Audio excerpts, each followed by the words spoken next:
Let's bring you today's Executive Edge, a couple different pieces of news for you. One, Uber and Lyft, they're sparing no expense to convince California voters to back them at the polls. It's called Yes on Prop 22. It's a group that wants gig economy companies to be able to classify drivers as contractors. They spent nearly $4 million in the past month on Facebook ads.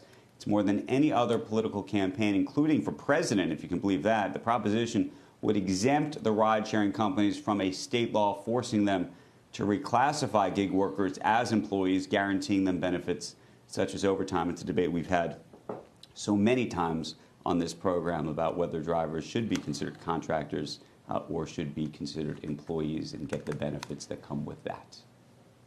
Becky?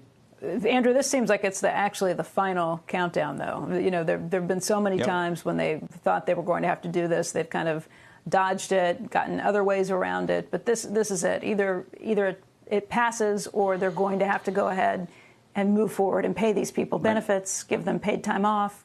I think there's a stay for 30 days, but that was 30 days, and the countdown clock on that was probably a week ago. So probably 3 weeks and counting, you'll find out whether or not these companies actually have to do that. And what that means to their business model is going to be something else, too.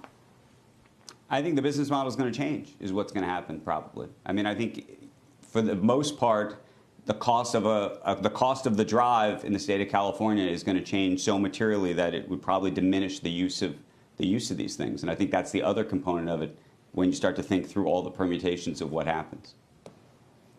All right, in other news, Zoom is rolling out end-to-end encryption for both paid and free users. The goal is to try and make your video chats and meetings more secure. Hosts and participants will both have to manually switch on the added protection in order for it to kick in. But Zoom bought a cybersecurity startup back in May to try and develop the feature after a huge surge in usage during the pandemic and a lot of questions about how safe those chats were. Shepard Smith here. Thanks for watching CNBC on YouTube.